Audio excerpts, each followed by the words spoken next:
সময়ের নিচে চাপা পড়া এই সেই গ্রাম, নদীর ধারে ছায়াগেড়া পথ, পুরনো পাথরের গড় আর মেঘে ঢাকা আকাশ। এইখানে স্কটল্যান্ড তার গল্প বলে নীরব ভাষায়। আসসালামু আলাইকুম এভরিওয়ান, কেমন আছেন সবাই? I am Iftekhar Asif from Scotland. আজকের এই দিন ভিলেজের ছোট্ট ব্লগে আপনাদেরকে স্বাগত। বলে তো ওয়েলকাম। দিন ভিলেজ এডেনভেরার এক ছোট্ট গ্রাম, যেখানে প্রতিটি বাড়ি এক একটি গল্প, আর প্রতিটি জানালা যেন অতীতের জানালা। ওয়াটার অফ লিফ, নদীটা যেন কোনো কবির লেখা প্রেমপত্র, নিভৃতে বয়ে চলে, তার সুরে মিশে আছে শহরের হৃদস্পন্দন। এই গড়গুলো শুধু ইট আর পাথরের নয়, এরা বহন করে যুগ যুগের গল্প, ভিক্টোরিয়ান শিল্প আর স্মৃতির এক অসাধারণ মেলবন্ধন।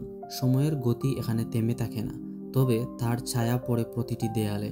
দিন ভিলেজ মনে করিয়ে দেয় শান্তির সবচেয়ে কাছের ঠিকানা হয়তো খুব দূরে নয়, হয়তো সেটা এখানেই, স্কটল্যান্ডের এক কোণে। আর প্রতিদিন এখানে বিভিন্ন দেশ থেকে ঘুরতে আসে হাজারো পর্যটক। প্রায় 800 বছর পুরনো এক বসতি, এক সময় ছিল মিল ও কলকারখানার প্রাণকেন্দ্র, আর আজ এক নিঃশব্দ কবিতা।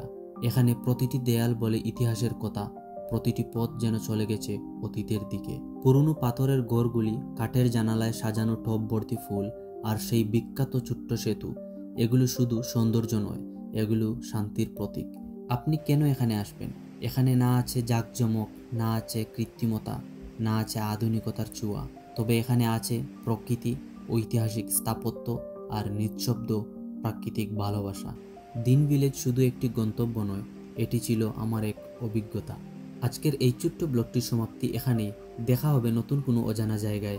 আজকের জন্য এতটুকুই। টাটা, বাই বাই, আসসালামু আলাইকুম।